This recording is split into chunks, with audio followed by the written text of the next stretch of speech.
Aidez-moi à recevoir le pasteur Alain Tony.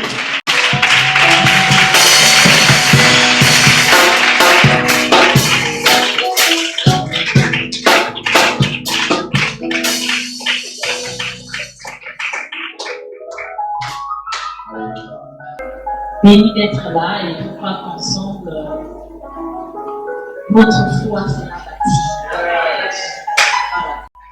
Amen.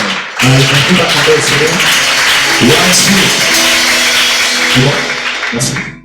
God bless you. Alléluia. Les retours sont bons. Et maintenant, entendez bien. Voilà, je tiens déjà à dire merci au Seigneur pour l'honneur qu'il me fait d'être sur cette estrade. Merci à mon grand frère, mon aîné, ma sœur Tira. Tira, bien sûr, en couple. Merci pour leur passion. Merci pour la confiance. Et j'aimerais aussi rendre grâce à Dieu pour nos parents spirituels, la révérende Patricia et notre papa qui nous a dévancés. Je suis sûr que là, il ne pleure pas, il nous regarde. Amen. J'ai donné ma vie à Christ, à JCR. J'ai béni le Seigneur pour ce ministère merveilleux. Alléluia. Je bénis le Seigneur pour le bishop Dan qui a cru en moi et m'a formé dans son école gratuitement pendant 2 ans. Je bénis le Seigneur pour nos leaders Foursquare. Là où ils sont pour la confiance, ils ont mis à ma modeste personne. Alléluia. Et hier, j'étais à une réunion, il y avait les hommes de Dieu. L'une des choses que je suis en train de comprendre avec la foi, c'est que la foi, l'une des choses que la foi fait, la foi te fait changer de groupe. Alléluia. Tu pars d'un groupe à un autre groupe. Parce qu'il y a quelques années, j'appartenais à un groupe de chambrés. C'est-à-dire, on se retrouve dans les coins des cantons, on fume le champ. Mais la foi, j'étais là au milieu des hommes de Dieu, dit, maintenant je suis là devant les pasteurs. Je ne suis pas devant maintenant les chambrés. Je suis avec des pasteurs. Donc, la foi fait dans votre vie, la foi te change de groupe. Alléluia. Tu peux être pour un groupe de célibataires, un groupe de mariés. Alléluia. Tu peux partir d'un groupe de pauvres, un groupe de riches. Alléluia. Est-ce qu'on est ensemble ce soir? Et je bénis le Seigneur pour Jésus-Christ qui m'a aimé. La foi, le salut qui m'a permis d'expérimenter. Seigneur, nous te bénissons. Te rendons toute la gloire. Esprit de Jésus, merci de ta présence ce soir. Merci de ce que tu nous permets de parler à ton peuple, d'édifier ton Église. Au nom de Jésus-Christ de Nazareth. Merci pour ton serviteur qui a fait ce témoignage. Merci pour ton cœur que tu as restauré et rétabli. Merci pour ses parents. Merci Seigneur. À toi la gloire. La Bible déclare que celui qui parle en langue, dans le monde invisible, il y a des choses qui se passent. Des choses qui se perdent pendant que tu pries en d'autres langues. Il y a des résolutions qui sont en train d'être prises. Il y a des choses qui sont en train d'être organisées et mettre en place. Parce que tu es en train de parler en d'autres langues. Est-ce que pendant 5 minutes, non-stop, le chrétien peut prier en d'autres langues? Est-ce que pendant 5 minutes, non-stop, un enfant de Dieu ce soir peut déclarer des mystères? Je ne sais pas ce qui est mystérieux dans ta vie. Je ne sais pas ce qui combat ta vie. Je ne sais pas ce qui s'est levé dans ta vie. Mais alors que tu pries en autre langue, je vois Dieu intervenir. Alors que tu parles en autre langue, je vois l'Esprit de Dieu intervenir. Je vois les anges de Dieu se mettre en mouvement. Les pariantelebe, les katebele, les paliantelebe.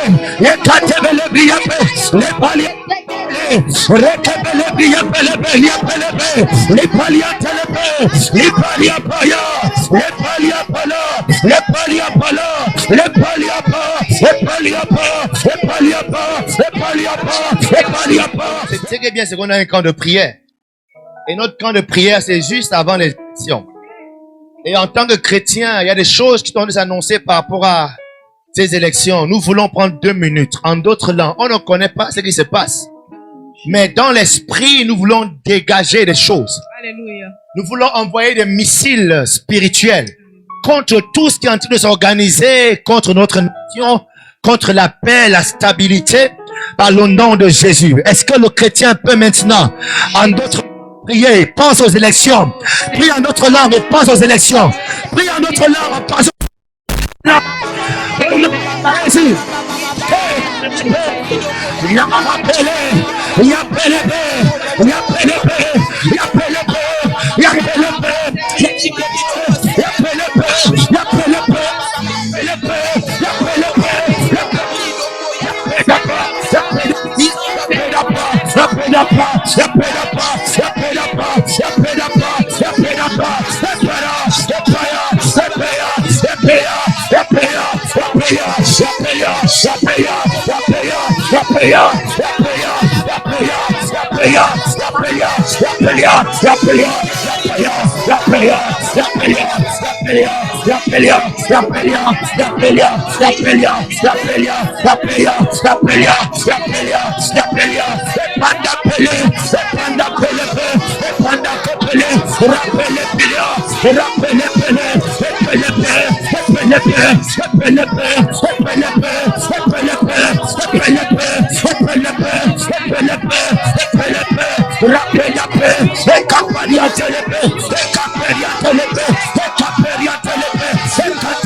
Au nom de Jésus. Au nom de Jésus. Alléluia. Dis bonsoir à deux personnes et tu peux t'asseoir. Merci les sœurs. Dis à ton voisin, comment tu peux venir à un camp de prière sans prier? Comment tu peux venir à un camp de prière sans penser qu'on va te faire prier? Tout à l'heure, on va reprendre 5 minutes en prière. Chantez-le. Prends ma vie, prends mon cœur, donne-moi ce cœur qui t'adore, au-delà des mots, au-delà des chants. Ok, je serai pas long, parce que je pense que ce qui nous a rassemblés ce soir, c'est ce merveilleux témoignage. Je pense que c'est ça. Peu importe la malédiction qui travaille dans ta vie, la Bible est claire que une malédiction sans cause n'a pas d'effet. Alléluia. Et la foi en Dieu, d'accord, elle peut annuler n'importe quelle malédiction. Peu importe ce qui pèse sur toi. Ça, c'est le message de ce soir. Alléluia. Yeah. So, j'aimerais partager rapidement ce merveilleux thème, le combat de la foi. Le combat de la foi. Ce que je crois, c'est que la foi du chrétien, la foi de l'enfant de Dieu, devrait être christocentrique. Je vais expliquer tout à l'heure pourquoi je dis ça. C'est-à-dire, elle devrait être centrée sur la personne de Jésus. Notre foi devrait être centrée sur Jésus uniquement. Parce qu'on verra plus tard que beaucoup de personnes ont la foi, mais ils ont la foi pour autre chose. Leur foi n'est pas centrée sur la personne de Jésus-Christ. Et on va comprendre pourquoi le thème, le combat de la foi. On va comprendre que cette foi que nous avons, il faut combattre pour continuer à l'avoir. Et sans... parce que la vérité est que il y a plusieurs foi. Il y a foi, il y a foi, il y a foi. Donc lorsqu'on parle de la foi, le chrétien doit pouvoir comprendre de quoi on parle. De quelle foi il est question. Alléluia. La vérité est que tout le monde a la foi. Même le païen qui dit qu'il est païen a la foi. Même l'athée qui dit qu'il est athée, il a la foi. Alléluia. Mais sauf que sa foi est basée c'est sur autre chose. Sa foi est centrée sur autre chose. Sa foi est focalisée sur autre chose. Mais nous les chrétiens, lorsqu'on nous parle de combattre le combat de la foi. Nous devons bien comprendre de quelle foi il s'agit. Et aujourd'hui, je crois, en 2023, il est plus que nécessaire pour nous de combattre ce combat de la foi. Parce que la vérité est que sans la foi, sans cette foi, si vous descendez comme ça, vous ne serez pas choqués, non? Parce que moi, je suis jeune, donc les jeunes, on peut sauter partout. C'est-à-dire, sans la foi, Dieu est absent. Ce qui justifie la présence de Dieu, c'est la foi. Ce qui justifie la présence de Dieu dans une famille, c'est qu'il y a la foi. Il y a quelqu'un qui croit dans cette famille. C'est pourquoi il a dit, si tu crois, tu seras sauvé, toi et toute ta famille. Pourquoi? Ta foi sera la porte d'entrée pour moi dans cette famille. Une nation qui ne croit pas en Jésus, cette nation, Jésus n'est pas présent là-bas. Donc vous comprenez que notre foi est assez puissante que la présence de Dieu de notre foi. Sans la foi, Dieu n'y est pas. Une vie qui n'a pas la foi n'a pas Dieu. Alléluia. C'est très important de comprendre. C'est très important de comprendre que notre foi est tellement importante de comprendre. Parce que c'est grâce à notre foi que nous avons dit aux scientifiques, c'est ça, vous êtes des menteurs. Ce n'est pas un Big Bang qui a créé les océans. L'homme n'est pas l'issue de l'évolution d'un singe. S'il n'y avait pas la foi, aujourd'hui, nous tous, on serait convaincus que tu es les gènes d'un singe. Si on te regarde bien là, tu es les gènes d'un singe. Notre foi vient dire, hey, arrêtez ça, arrêtez ça. La vérité, ça c'est le mensonge. La vérité est que, au commencement, Dieu crée. C'est par notre foi qu'on a imposé cette vérité. Que la mer existe parce qu'au commencement, Dieu a créé. C'est notre foi qui a dit ça aux gens. Alléluia. Yes. Ça veut dire que si cette foi disparaît, la vérité disparaît. Le mensonge prend la place. Parce que jusqu'à présent, il y a des gens qui continuent à évangéliser d'autres personnes. Leur faisant croire que non, écoutez, Dieu n'existe pas. Tout ce que vous voyez là, c'est ça, c'est ça. Ça veut dire qu'on est dans un combat. Si nous on baisse, eux ils vont gagner. La génération qui viendra va accepter que, en vérité, l'homme est issu d'évolution d'un seul. Donc notre combat, c'est de maintenir cette vérité. C'est Dieu qui est l'auteur de toutes choses. Alléluia. Et que au commencement, la parole de Dieu était. C'est elle qui a tout créé. Et c'est cette parole qui a pris la forme d'un être humain. Elle habitait parmi nous. La Bible dit qu'elle était pleine de grâce. Elle habitait pourquoi? Parce qu'il fallait sauver l'être. L'être humain était séparé de Dieu. L'être humain était condamné à l'enfer. Et Paul a pris la chair pour venir mourir pour l'être humain, afin que quiconque croit en elle ne périsse point, mais qu'il ait la vie éternelle. Regardez, l'histoire de Jésus-Christ sans la foi ne serait qu'une histoire d'événements, des événements quoi? L'histoire, quelle est la définition de l'histoire? L'histoire est le récit des événements passés. Tout à l'heure, le pasteur Otira disait que le témoignage actualise Dieu. Je me dis en disant que les amis, notre foi actualise Dieu. C'est notre foi qui rend Dieu vivant aujourd'hui. C'est notre foi qui fait de Dieu le même hier, aujourd'hui et éternellement. Si cette foi disparaît, Dieu disparaît de l'humanité. Le combat de la foi, c'est quelque chose, c'est au-delà de ce que depuis le matin, je n'ai pas mangé. Le combat de la foi, c'est au-delà. Depuis là, je n'ai pas 1000 francs dans ma poche. Le combat de la foi, c'est au-delà. Depuis là, je ne me marie pas. Le combat de la foi, c'est de maintenir Dieu vivant dans ce monde. C'est trop important, les amis, de prendre ça à la légère. Le combat de la foi. Hébreux chapitre 12, verset 2. Voilà ce que la Bible dit. Ayons les regards sur Jésus.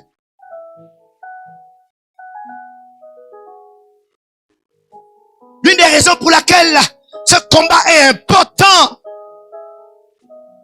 j'aimerais nous choquer, c'est que Jésus mange notre foi.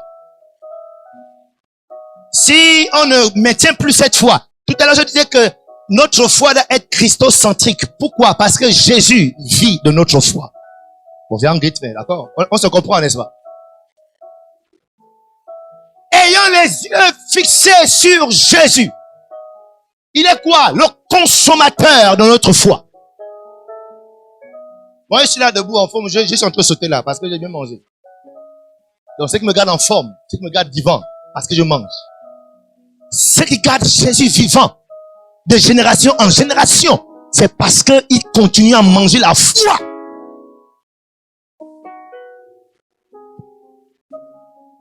Donc, c'est d'où l'importance de comprendre. Nous sommes en train de parler de quelle foi? Alléluia. Ok. Amen.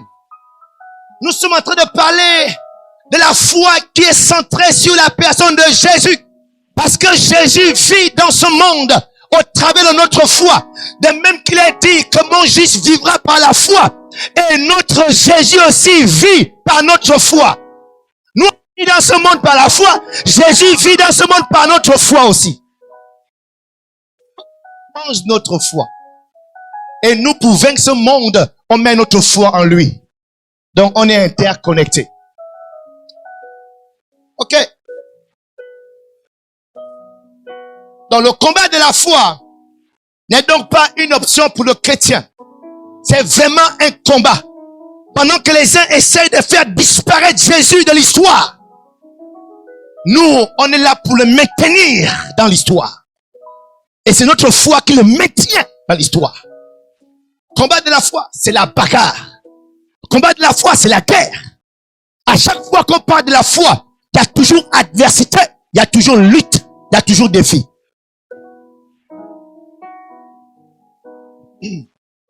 Donc c'est grâce à la foi que le mensonge sur la création a été banni. Même si un peu de personnes y croient encore. La foi rétablit la vérité sur l'homme. La foi a rétabli cette vérité. Donc le combat de la foi est donc une nécessité. Parce que nous avons deux camps. Un camp qui essaie de faire disparaître Dieu. Un camp qui essaie de faire disparaître Jésus.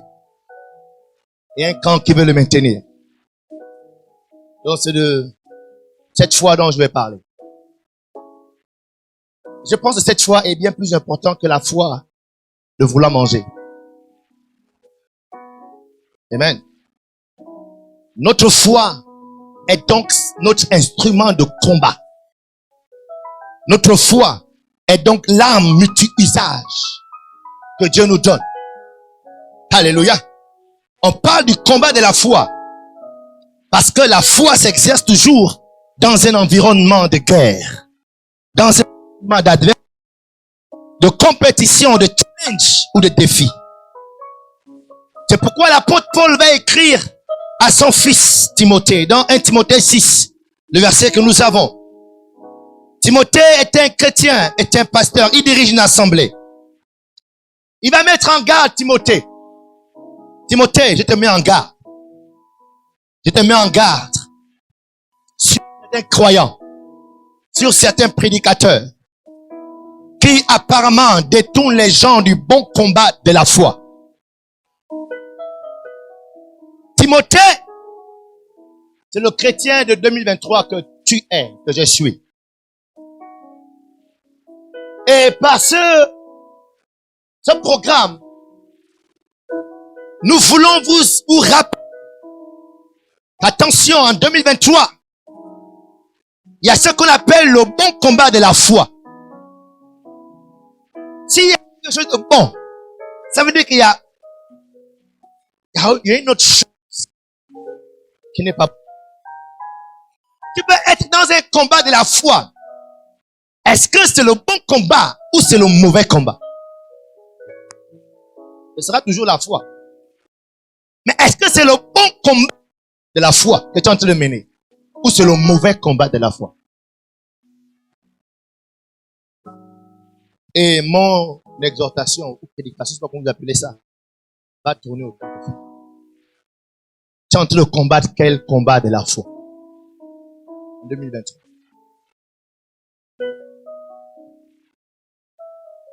Lorsque Paul dit ça à Timothée, parce qu'il sait qu'il y a plusieurs autres combats dans lesquels tu peux te retrouver.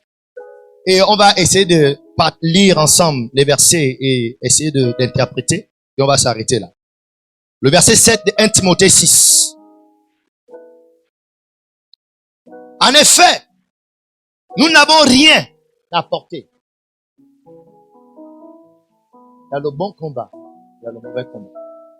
Maintenant, dans ses conseils, il introduit. Il dit, en effet, dans ce monde où nous sommes, on n'a rien à porter. Et on partira aussi de ce monde sans rien emporter. Donc, il présente déjà ça. Il dit, attention, là où tu es en train de te bagarrer là, écoute, il y a le bon combat, il y a le mauvais combat.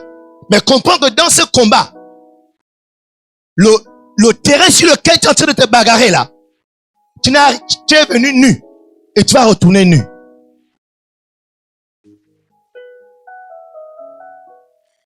Donc ne te trompe pas de combat. Ne te trompe pas de trophée que tu veux, comment dire, gagner.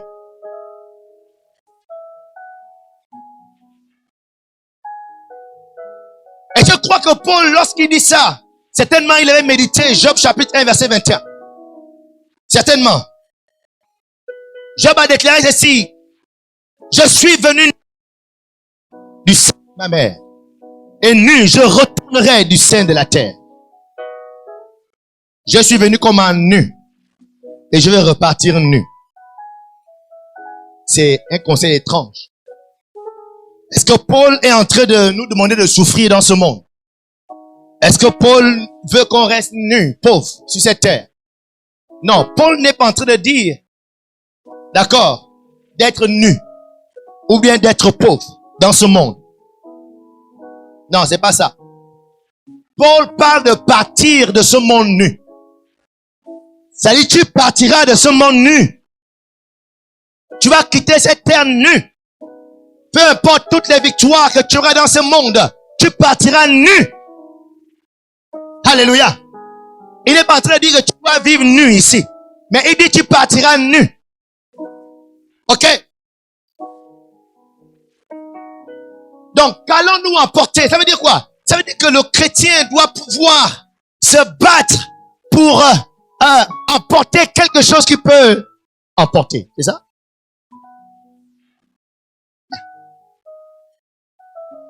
Yeah. Ok, je crois que j'ai bougé.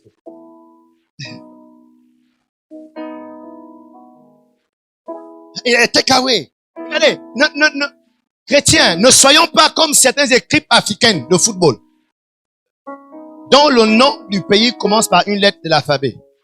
Lorsqu'ils vont en compétition, au lieu d'aller se concentrer sur le trophée, eux, ils vont dans les boîtes de nuit. Ils vont regarder les femmes. C'est-à-dire, ils se trompent de combat. Vous êtes ici pour le trophée. Vous n'êtes pas ici pour fréquenter les boîtes de nuit. Alléluia. Il y a ton voisin. Est-ce que tu es un chrétien ambianceur?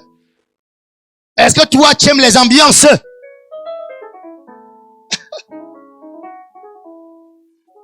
Il y a un trophée dans ce monde que tu dois attraper. Donc le bon combat consiste à se concentrer sur ce trophée que tu dois avoir.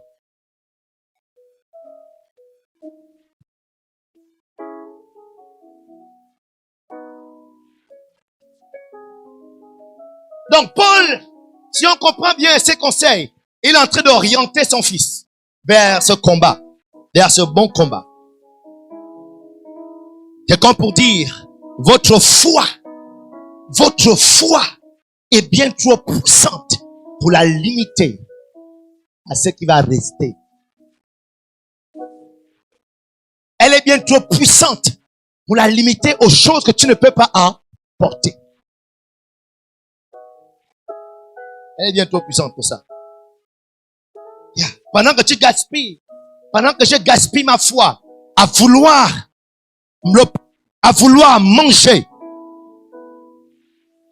Est-ce que vous savez que pendant ce temps, il y a beaucoup de personnes qui sont en train d'être convaincues que Jésus, en fait, ce n'est que n'importe quoi. Parce que c'est notre foi qui impose Jésus-Christ. C'est notre foi qui révèle Jésus-Christ. Mais pendant que nous aussi on est concentrés à vouloir manger le pain, il y a ton voisin, ton collègue de travail, qui est en train d'être convaincu que, vrai, on dirait que Jésus là sont les blancs. Parce que toi qui es censé révéler Jésus-Christ par ta foi, toi aussi tu es concentré à manger le pain au chocolat. La foi que tu as, tu l'utilises pour manger le pain à l'haricot. Avec des bédoums. Alléluia. Écoutez, notre responsabilité, c'est de révéler Dieu au monde. Voilà ce que la Bible dit. La nature attend avec un ardent désir la révélation. La révélation. Oh, pas la révélation des moutons. De nous qui sommes là. Mais comment on va révéler Dieu au monde? C'est par notre foi. Par notre foi. Où est ta foi? Où est ta foi? Où l'as-tu caché? Où est ta foi? Ta foi. Où l'as-tu caché? Où l'as-tu gardé ta foi? C'est pas ça. Dieu nous a rachetés de la malédiction. Il nous faut retrouver la foi. C'est pas la foi pour le pain au chocolat. Alléluia. La foi qui nous a rachetés. La foi qui nous a sauvés du péché. La foi qui nous a réconciliés avec le Père. Cette foi que les chrétiens ont perdue.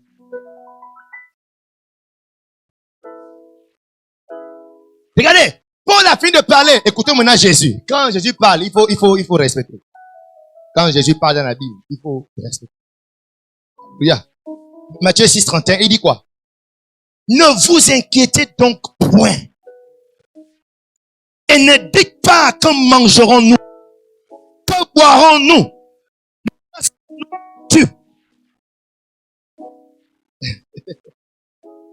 32. Car toutes ces choses, ce sont les païens qui les recherchent. Votre Père Céleste sait que vous en avez besoin. Apparemment, ton Seigneur et mon Seigneur Jésus, il dit que ce sont les païens qui ont la foi pour chercher le pain. Ce sont les païens qui se déploient pour acquérir l'argent. C'est pas moi, c'est que la Bible dit. Ou bien, c'est ça non? Apparemment, Jésus et mon Jésus dit que ce sont les païens qui s'inquiètent, qui se déploient pour manger. Et regarde que c'est écrit, hein. Comment qu'ils sont commentés. Regardez, moi, je serais jamais pauvre. Je serais bien riche sur la terre. Ne pensez pas qu'on est le gars là, on dirait qu'il n'est pas sur la terre. Oui, je serais bien riche. Je suis marié, j'ai une voiture, j'ai des enfants. Mais j'aimerais expliquer quelque chose tout à l'heure.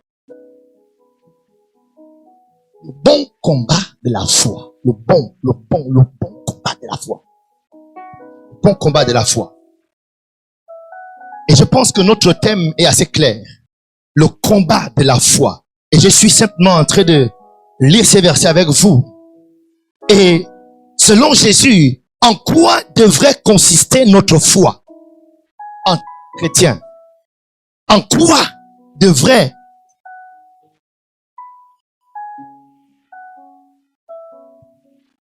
notre foi devrait consister? Verset 33 de Matthieu 6. Il dit, au lieu de faire comme des païens qui cherchent le pain, vous cherchez premièrement le royaume et la justice de Dieu. Et toutes ces choses vous seront données par-dessus tout. Les amis, j'aimerais affirmer quelques points. Peut-être vous pourrez noter. J'aimerais dire ceci. Le bon combat de la foi ne vous amène pas à posséder, ne vous amène pas à attraper, ne vous amène pas à obtenir les choses de ce monde. Je sais que c'est pas ça qu'on entend souvent. Après ma méditation, le bon combat de la foi, la preuve que tu combats le bon combat de la foi, c'est pas que tu vas posséder les choses, mais c'est que les choses te suivent. Lorsque un chrétien est en train de combattre le bon combat de la foi, le chrétien n'est pas en train d'attraper les choses. Mais le chrétien est étonné que les choses sont en train de le suivre.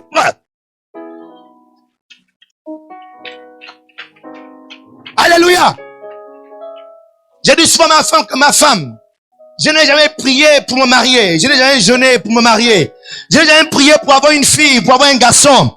Pendant que je suis en train de chercher premièrement le royaume de Dieu, je suis moi-même surpris, étonné de voir que, oh, il y a une femme à côté de moi.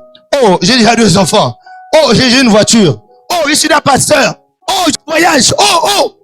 Jamais je me suis arrêté pour, commandant, Seigneur, oh, visite-moi. Oh, c'est moi qui prêche, donc je vous parle ma foi. Amen. Amen. Yes. Et ce verset me conforte beaucoup parce que c'est Jésus qui parle. Il dit, premièrement, proton, la priorité, d'abord, royaume. Et ces choses pour lesquelles les païens se prostituent, pour lesquelles l'homme, il dit, ces choses vont vous être données. Alléluia. Yes. Je ne peux pas me mettre au même niveau du païen pour chercher le pain. Je ne peux pas me battre comme le païen pour chercher à manger ou à dormir. Ma foi est trop puissante pour ça. Les hommes et les femmes de foi sont ceux qui attirent à eux les choses pour lesquelles les païens tuent. Les choses pour lesquelles les païens vont vendre leur âme. Ces choses-là, ça te cherche. Ça vient après toi. Je suis en train de dire ce soir que lorsque vous utilisez votre foi,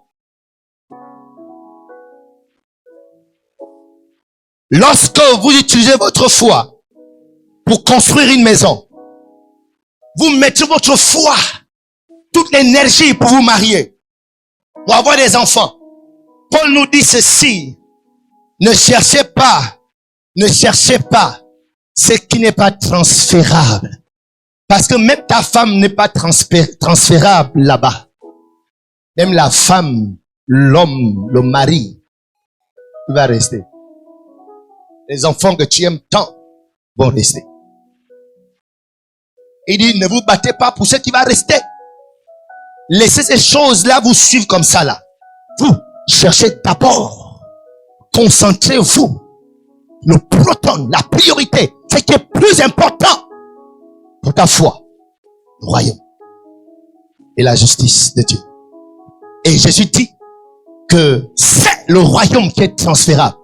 C'est le royaume qui est capable de quitter la terre pour l'éternité. Il nous informe que lorsqu'il est mort, 3 jours après, le royaume est rentré dans le séjour des morts pour le ramener. Alléluia. Le royaume, c'est ça. Nous devons rechercher.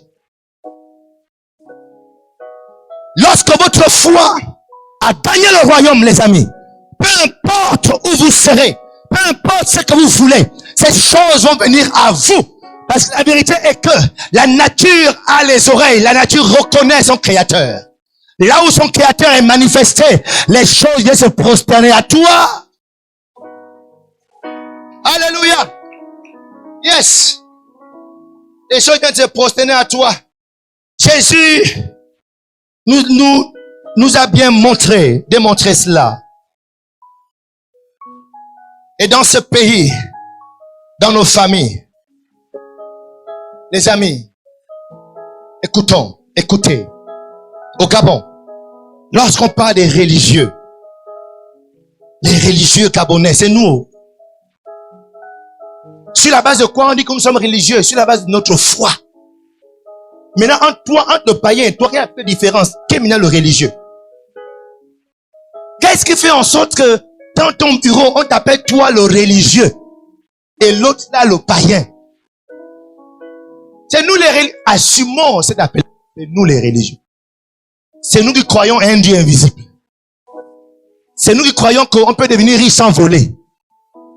On peut prospérer sans se prostituer. C'est nous les religieux. Alléluia. Yeah. Assumons-le. Et nous. Il y a des personnes qui croient au paradis. Qui croient à l'éternité. C'est nous qui croyons au paradis.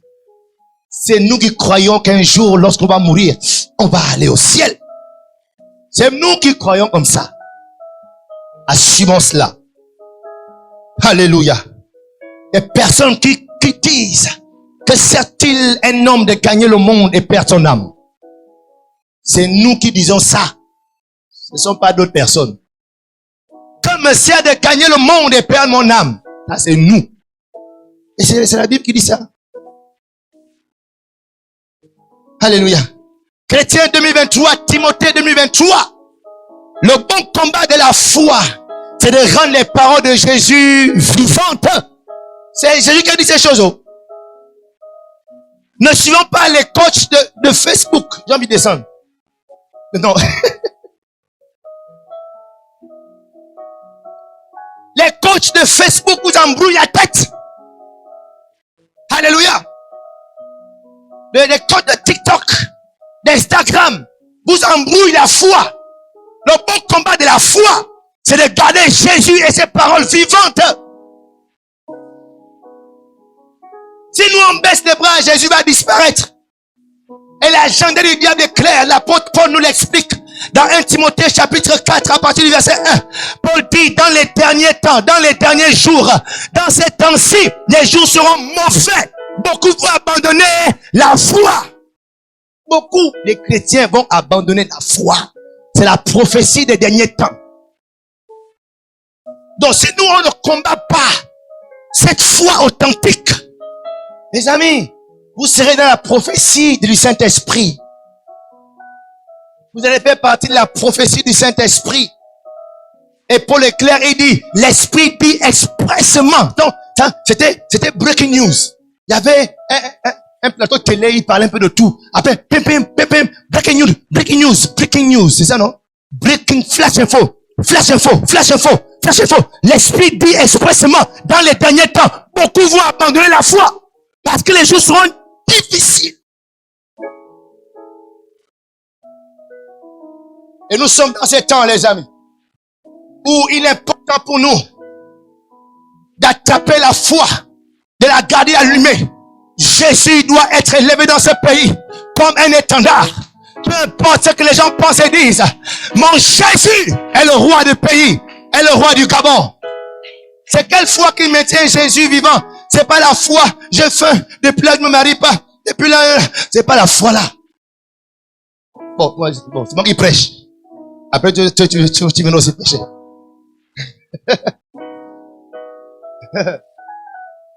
Parce que lorsqu'on lit la prophétie du Saint-Esprit, la Bible dit que les gens vont abandonner la foi. Pourquoi? Parce qu'ils vont se détourner de la sainte doctrine et ils vont s'attacher aux menteurs.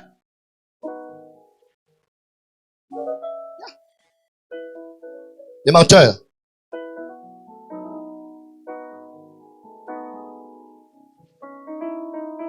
Jésus dit, sois concentré dans ce monde à gagner une seule chose, le royaume.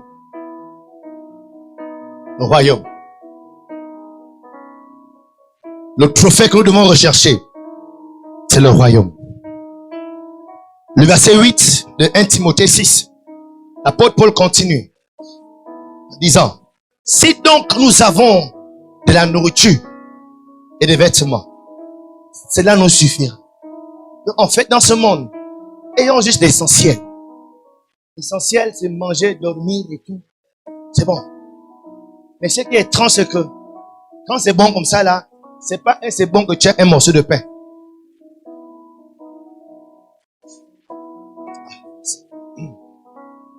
Merci.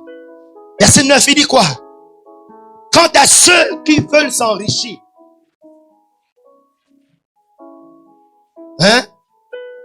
ils tombent tentation, dans un piège et dans une foule de désirs stupides et nuisibles qui plongent les hommes dans la ruine et provoquent leur perte. Ceux qui veulent s'enrichir. Un des mauvais combats de la foi dans lequel vous ne devez jamais vous retrouver, c'est le combat de vouloir s'enrichir dans ce monde. Je sais que ça vous embrouille ce que je raconte. C'est pas ce qu'on dit souvent. Mais je répète, je ne serai jamais pauvre. Comprenez-moi bien, les amis. Yes. Lorsque votre foi est occupée à s'enrichir dans ce monde, elle ne peut plus rendre la parole de Dieu fructueuse. Elle ne peut plus. Parce qu'elle est occupée dans ce qui n'est pas essentiel.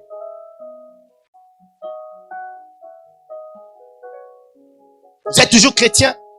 Vous venez toujours à l'église. Vous balayez toujours l'église. Vous priez toujours avec ferveur. Toujours.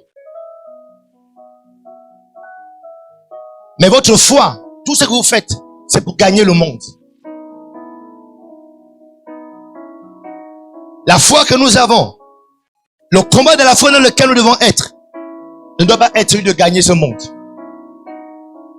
Je dis souvent aux frères et aux sœurs de l'église. Bon, on dit souvent mes fils, mes filles de l'église. Ce monde, Dieu l'a déjà vomi. C'est fini. Plus une affaire pour ce monde. Il y a un nouveau monde qui nous attend. Donc, le chrétien qui va se déployer pour gagner ce monde, il combat un mauvais combat. Alléluia. Ce monde est déjà condamné. C'est fini. Très important.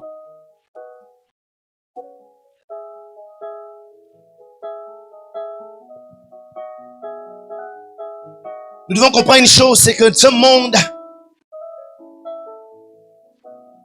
ne travaillons pas à le gagner. Ce monde est notre adversaire. C'est pourquoi la Bible parle de la foi qui triomphe du monde. Triompher du monde, ça veut dire que toi, le monde est ton ennemi.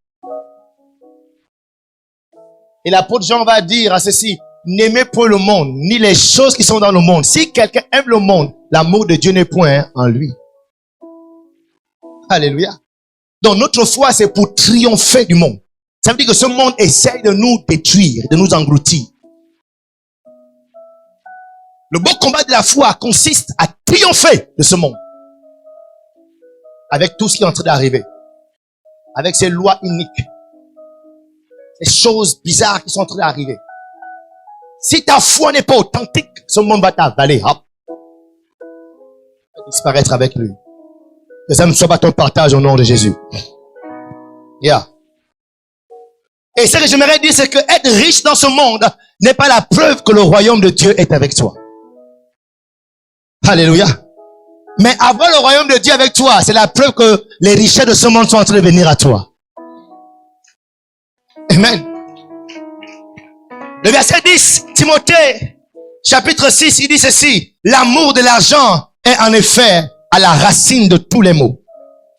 En 6 livres, certains se sont égarés loin de la foi. Ça veut dire que trop d'argent peut t'égarer de la foi. L'amour de l'argent. L'amour de l'argent. Ça t'égare loin de la foi. Je répète, de quelle foi il s'agit. Parce que le frère, pour qu'il soit assis là, c'est la foi. Il y a la foi que la chaise là peut le contenir, il est assis. De quelle foi il s'agit? Amour de l'argent. Ça égare. Beaucoup de chrétiens sont déjà égarés loin de la foi. À cause de l'argent. Le mauvais combat de la foi est celui qui consiste à se livrer à l'amour de l'argent. Parce qu'il y a des chrétiens qui ont la foi pour gagner l'argent. Ou bien, vous ne le connaissez pas? Moi, je le connais plein. Le sel pour gagner l'argent. Le sel pour être des entrepreneurs. Mais derrière ces zèles, ces professions de foi, c'est l'amour de l'argent qui est derrière. Amour de l'argent. Les chrétiens qui ont la foi pour se marier à un homme riche, qu'il soit sorcier, qu'il soit païen, qu'il soit rosécristien, qu'il soit pédé, le plus important c'est qu'il est money, money, money, money. Après tu vois, on donne Jésus. Elle a la foi parce qu'elle est un plus riche. Elle a la foi parce que même si vous êtes chisa, chrétienne, oh, elle a la foi. Elle a la foi pour être chisa. Si le gars c'est un DG, même s'il a sa femme, je m'en fiche, au moins, il banque. L'amour de l'argent amène beaucoup de nos sœurs à être des chisa. Elles sont dans l'église assises. Les pasteurs les aiment beaucoup. Parce qu'elles ont beaucoup d'offrandes. Oh, moi, si j'ai une sœur chisa, écoute. Après prêcher, t'appelles au bureau, non, écoute, la sœur, tu sais, Dieu est patient. Ça va aller, mais écoute. Jamais, je ne serai jamais comme ça au nom de Jésus. Yes. Des frères qui ont la foi au point où ils sont dans les réseaux d'homosexuels. Ce sont des chrétiens. Ils ont la foi, ils jeûnent, ils prient. Derrière ça, c'est quoi? Ils sont égarés loin de la foi. Quel chrétien était dans un groupe, je ne vais pas dire parti politique, mais dans un groupe de personnes. Ils font des plans, ils font des choses, le mensonge, la corruption, mais tu es au centre de cette organisation. Après dimanche que tu apparais, toute la semaine tu organises le mensonge, la corruption. Avec ce groupe, l'amour de l'argent est égaré loin de la foi authentique.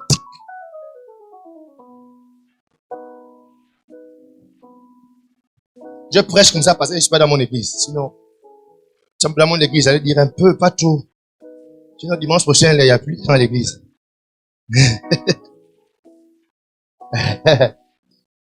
Donc, lorsque le combat de votre foi est limité à gagner l'argent, c'est que vous avez rétrogradé. Vous êtes loin de la foi. Rétrogradé. Vous êtes redevenu païen. La Bible dit quoi? En s'y livrant, certains se sont égarés loin de la foi et se sont infligés eux-mêmes bien de tourments. Pourquoi il y a beaucoup de délivrance dans l'église aujourd'hui? Pourquoi il y a toutes ces manifestations démoniaques? Parce que les chrétiens sont égarés loin de la foi. Ils se sont eux-mêmes infligés des tourments. Donc rapidement, je termine avec ces 4 points. En quoi consiste donc le bon combat de la foi? Verset 11 nous dit: quant à toi, homme de Dieu, chrétien, toi qui es venu à ce programme, quant à toi, fuis ces choses et recherche la justice, la piété, la foi, l'amour, la persévérance, la douceur. Donc, petit 1, le bon combat de la foi consiste à gagner le royaume. Le bon combat de la foi consiste à gagner le royaume. Romains 14, 17.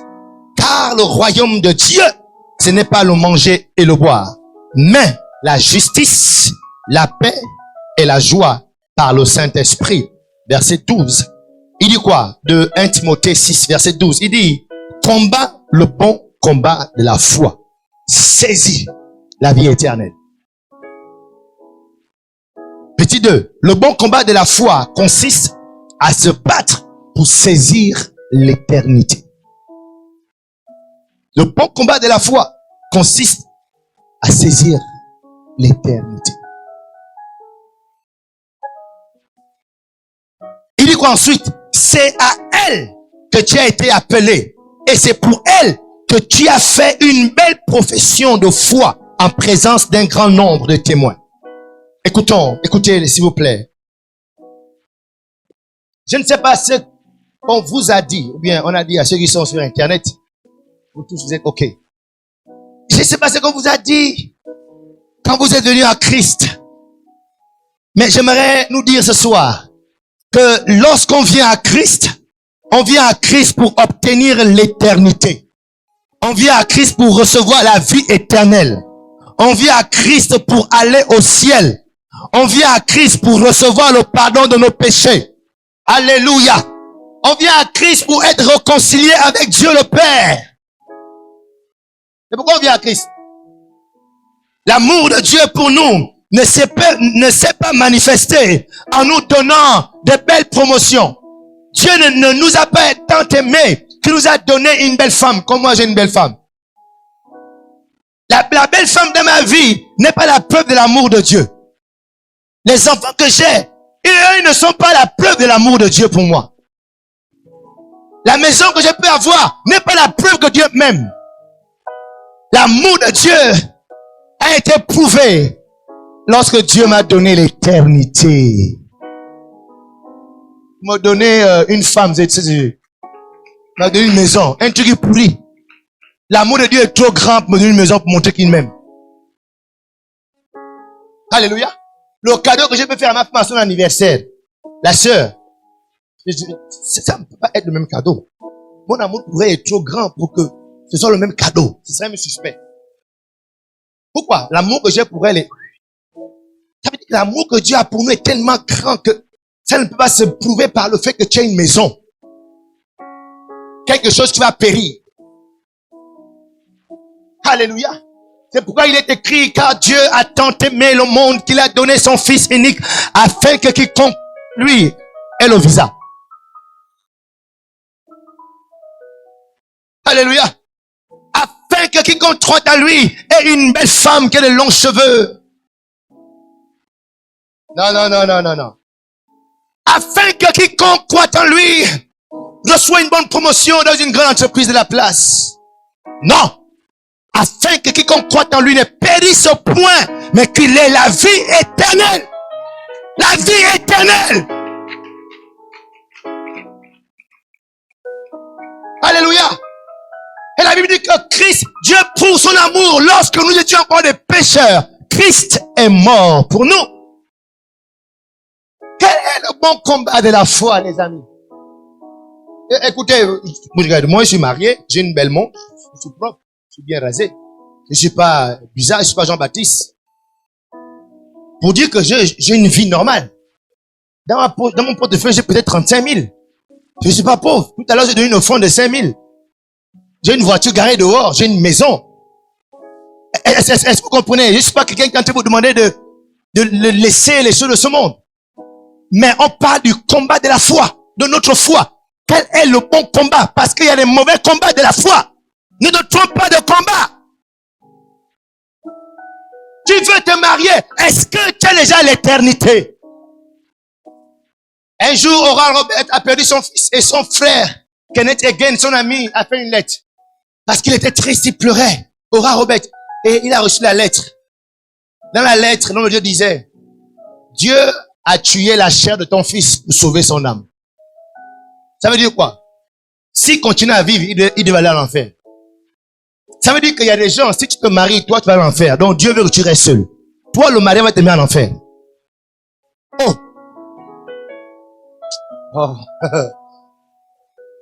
Ça veut dire que toi, si tu as les enfants, à cause des enfants, tu vas partir en enfer. Donc mieux tu restes sans enfants.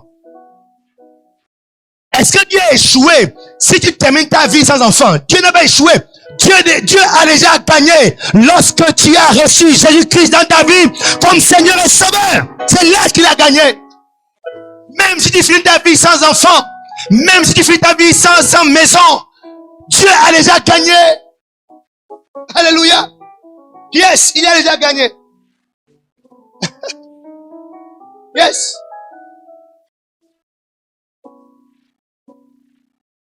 On a terminé déjà. Je termine.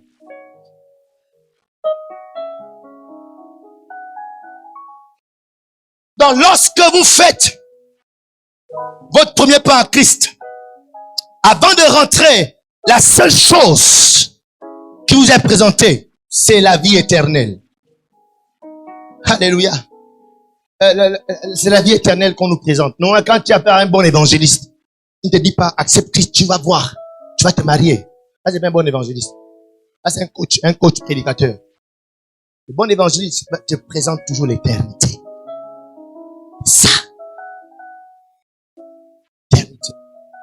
La vie éternelle est le combat dans lequel vous devez engager votre foi. La vie éternelle est le combat dans lequel vous devez engager votre foi. Le bon combat de la foi, c'est celui qui consiste à gagner votre éternité.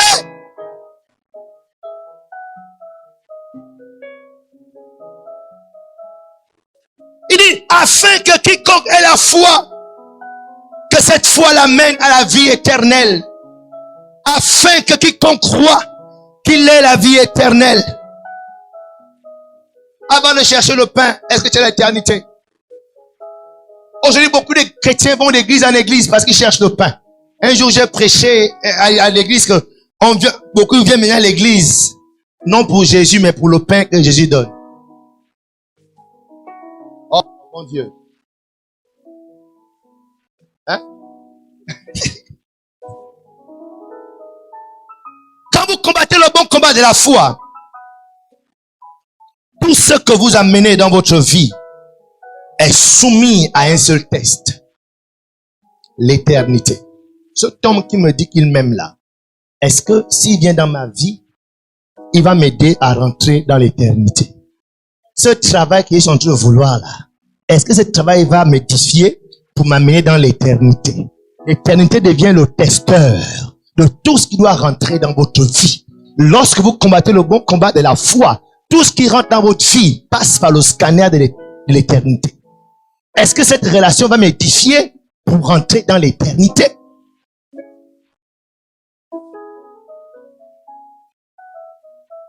Alléluia. Yes. Parce que tu vas épouser une femme, elle va t'amener à l'enfer. Parce qu'il y a les femmes Satan. Bon, il y a aussi les hommes Satan. Tu la vois là, bien. Elle a les yeux qui brillent. Mais c'est Satan qui est en train de te prendre, mon frère. Dès que tu vas l'épouser, finis ta foi. Non seulement ta foi était peu, ou bien elle était naufragée, ou bien elle était petite. Donc quand elle vient là, tu disparais de l'église. Donc le premier test, est-ce que lui, il rentre dans ma vie, il va m'édifier pour l'éternité. Et je m'arrête par là. Je m'arrête par là. Petit 3. Le bon combat de la foi consiste à ne pas avoir de mauvaises priorités. De mauvaises priorités. Matthieu 5, verset 23. Il dit, si donc tu présentes ton offrande à l'autel et que là tu te souviennes que ton frère a quelque chose contre toi, laisse là ton offrande devant l'autel et va d'abord te réconcilier avec ton frère. Puis, reviens présenter ton offrande. Aujourd'hui, nous avons les chrétiens qui ont la foi, qui déplacent les montagnes. Nous avons des prédicateurs qui prêchent, mais ils haïssent notre frère. Il y a des chrétiens de l'église qui ont pour ennemi un autre frère de l'église. Il y a des chrétiens dans l'église, des chrétiens qui prêchent la onction, mais il a la haine envers ses parents. Je rends grâce à Dieu pour son serviteur qui a pardonné.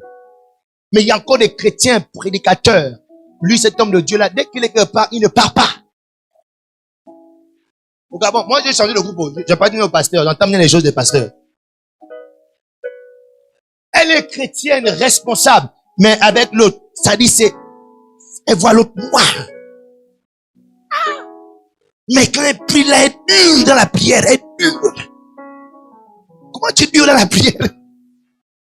Qu'est-ce qui te maintient dans la prière comme ça là? Alléluia.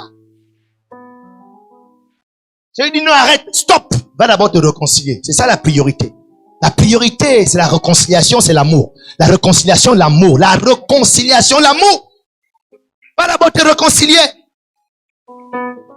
Un habit dans le témoignage de l'homme de Dieu, comment? Lorsqu'il est allé se réconcilier, praque le miracle est arrivé. Quatrièmement, pour terminer, pour cette fois terminer pour de vrai. Pour finir, le bon combat de la foi consiste à ne pas amasser les trésors de la terre. Ça, ce sont les paroles de Jésus. Quand Jésus parle, il faut, d'accord? Faut pas méditer. Et les gens qui cherchent des révélations, ne vous amassez pas les trésors de la terre. Tu veux quelle révélation? Mais c'est clair. Ne vous amassez, c'est-à-dire, tu accapares. Tu veux quelle révélation? En fait, C'est pas ça qu'il a voulu dire. Tu sais, quand Jésus parle, oh! Non, arrête ça. Ne vous amassez point. Le mauvais combat de la terre, c'est de vouloir s'amasser. C'est de là que vient l'hypocrisie, l'orgueil, l'avarisme, la jalousie, le mensonge, les haines, les tricheries. C'est de là que viennent toutes ces choses. Lorsqu'on veut s'amasser et on s'écarte de la vraie foi. Mais lorsqu'on a compris que tout ça n'est que vanité, lorsque j'ai 100 000, je n'ai pas de poumon à partager avec mon frère. Lorsque j'ai 1 million, je n'ai pas de poumon à faire de grosses offrandes à l'église. Aujourd'hui, pour avoir des bonnes offrandes à l'église, c'est compliqué. Parce que les chrétiens sont devenus à part. Elle a un compte en banque de 10 millions. Mais elle donne l'offrande à l'église 500 000 francs. Parce qu'on veut s'amasser. Tu sais, parce qu'ils ont les codes qui leur parlent de stratégie. Il faut être sage. Il faut être intelligent.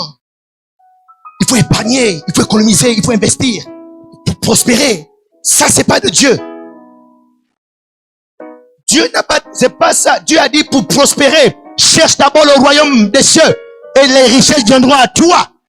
Il n'a pas dit amasse, épargne beaucoup, même si les gens ont fait autour de toi, ne fais pas du bien, amasse et deviens riche. Il a dit donnez et il vous sera donné. Donne et il te sera donné.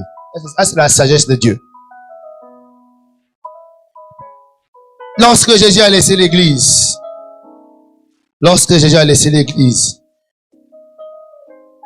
le mandat n'était pas d'amasser les trésors. Le mandat que Jésus a donné à l'église, il a dit faites mes œuvres. Alléluia.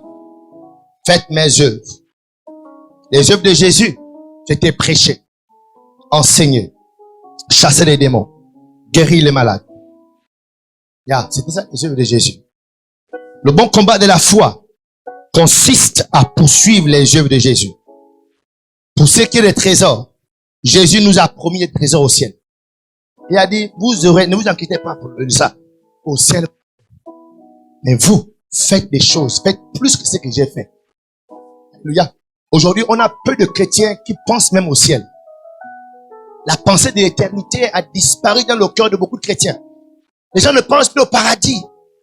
Comment tu es chrétien, tu ne penses au paradis? Tu ne penses pas que au sortir de là, tu peux mourir. Au point où tu cadres à quelqu'un, mais tu oublies que mon frère, si tu meurs là. Pourquoi? La pensée de l'éternité a quitté. Mais la pensée de gagner l'argent. La pensée, aujourd'hui on voit les... Je peux descendre. Vous terminez. Non. Quand j'ai terminé déjà. Tellement les chrétiens sont concentrés à vouloir amasser les trésors. Aujourd'hui, l'église est vide. Les églises sont vides. Pourquoi? Parce que nos chrétiens sont dans les bureaux en train de se bagarrer avec les païens. Je serai la tête, non la queue. C'est moi la promotion. Je serai la tête, non la queue. L'église est vide. Vous les voyez dans les foyers en train de discuter les petites amies. Discuter la place. Avec d'autres femmes. Les combats des païens, les chrétiens sont maintenant en train de se bagarrer dans les bureaux. Et les églises sont vides. Pourquoi? Les gens n'ont plus le cœur de suivre les œuvres de Jésus. Les gens n'ont plus le cœur pour le ministère. Parce que le cœur est rempli de vouloir amasser les trésors. Et comment on sait que les trésors sont dans les banques, sont dans les rues? Alors l'église est vide. Le bon combat de la foi, c'est de ramener le cœur des chrétiens à l'église. Ramener le cœur des chrétiens à l'évangélisation. Ramener le cœur des chrétiens au salut des âmes. Ramener le cœur des chrétiens à ce que nous devons dépeupler l'enfer et peupler le ciel. Le bon combat de la foi, c'est ça. Alléluia. Que Dieu vous bénisse ce soir. Je m'arrête là. Merci. Que Dieu vous bénisse. Que Dieu vous bénisse. Et je vais prier. Seigneur, merci pour ta parole. Merci pour ce thème merveilleux. Bon combat de la foi. Accorde-nous la grâce, véritablement. Non pas de prêcher cela, mais de vivre cela. Au nom de Jésus. Que nous ne perdons pas la foi authentique. La foi qui sauve. La foi qui nous garde connectés à toi. La foi qui nous garde place au ciel. Au nom puissant de Jésus. Merci pour ton peuple ce soir. Merci pour tes enfants. Merci pour ton serviteur qui nous a permis de parler sur cette estrade. Au nom du Père, du Fils et du Saint-Esprit. Amen. Merci.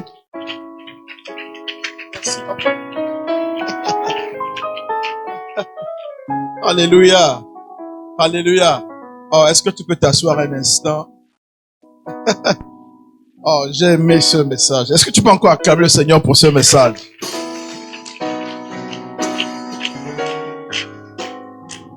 Alléluia. Mais moi, ce que j'ai aimé dans son message, et qu'il n'a pas cessé de rappeler, dire ne vous méprenez pas sur moi. C'est pas que je veux vivre pauvre, c'est pas que je veux vivre misérable, c'est pas que je n'ai pas les besoins. Je vais vous donner une petite illustration peut-être pour résumer ce message. Vous savez, nous en tant qu'hommes de Dieu, on organise beaucoup de programmes. Un programme comme celui-ci, le budget se chiffre en millions. Je vous dis le budget se chiffre en millions. 7 jours. On loue 2 salles, la sono, les caméras, tout ça. Vous n'avez pas idée. Et je comprends pourquoi soit mon mentor, le révérend Philippe disait, je ne donne pas les chiffres au peuple. Parce qu'il y a des chiffres quand tu donnes au peuple. La foi descend et sort par les orteils. Alléluia. Comme un tuyau, comme une bouteille qu'on a percée. Un jour, je préparais un programme. Et lorsque j'ai eu accès au devis, au budget, j'ai commencé à réfléchir. J'ai commencé à me tracasser. J'ai commencé à mettre en place des stratégies. J'ai commencé à me dire comment est-ce que je peux faire pour rapatrier les fonds. Et plus je m'investissais pour trouver l'argent et que l'argent ne venait pas comme j'attendais, j'ai commencé à sentir mon bras. J'ai commencé à envoyer des signaux bizarres. La partie de cette tête, ma partie de la tête envoie des signaux bizarres. Et j'ai pensé AVC. Ça veut dire que pendant que je m'investissais à réfléchir pour trouver l'argent et que l'argent ne venait pas, cette frustration engendre le stress, l'inquiétude et qui m'amenait petit à petit dans la mort. Et je suis allé prier. Dieu m'a dit, dans cette affaire, ton travail, c'est pas de trouver l'argent. Il dit l'argent, c'est mon boulot. Toi, tu pries pour demander la direction. Tu pries pour demander ce que j'attends de ce programme. Tu me cherches et pendant que tu me cherches, l'argent te retrouve au fur et à mesure. Quand j'ai commencé à faire ça, à ignorer l'argent, ne pas réfléchir sur l'argent, à me concentrer sur Dieu, même si on m'appelle que le gars met la pression, il veut l'avance, ça c'est pas mon problème. Même si ceux qui ont promis qu'ils doivent cotiser disent que je n'ai pas plus, ça c'est pas mon problème. Je me concentre sur le programme. Et pendant que j'avance, l'argent vient. Donc c'est que l'homme de Dieu essaie de dire, ce n'est pas que ta vie n'a pas besoin. Puisque Matthieu 6,32 dit, Dieu sait que vous en avez besoin. Mais ce que Dieu te dit, faut pas que ces choses deviennent le centre de ton activité, test de ton intelligence. C'est quand tu suis Dieu, sachant que tu as un besoin, pendant que tu avances, il peut t'inspirer un projet. Il peut t'ouvrir une porte. Pas que tu as suivi ça. Pendant que tu suis Dieu, ces choses, Dieu ouvre les portes au fur et à mesure. Est-ce qu'on peut acclamer?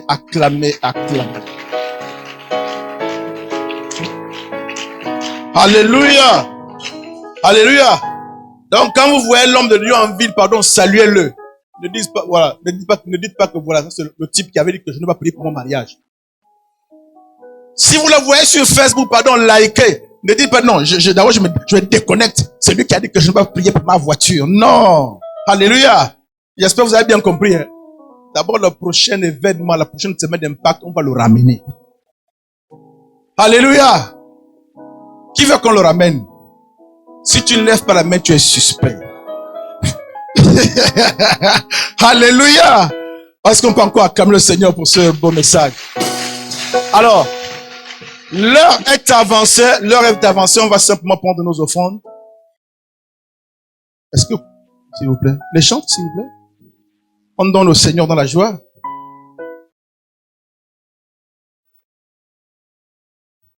En tout cas, l'homme de Dieu a dit que lui, c'est une offrande de 5000. J'ai entendu, j'ai noté.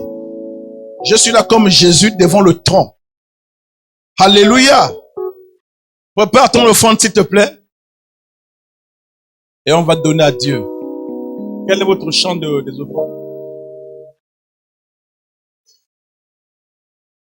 Lève-toi, s'il te plaît, avec ton offrande et montre là au Seigneur, commence à prier, proclame des paroles de reconnaissance, Parce que ce que tu donnes à Dieu, tu le prélèves sur ce que lui t'a donné au départ. Et quand tu donnes à Dieu, c'est une expression de reconnaissance et de dépendance. Merci pour ces offrandes que nous t'apportons, Seigneur. Nous te prions de bénir ceux qui ont pu donner et de bénir aussi ceux qui n'ont pas pu donner pour que prochainement, ils soient capables également de contribuer à ton œuvre. Gloire te soit rendue au nom de Jésus. Amen. Avancez librement vers la panier d'offrande, s'il vous plaît.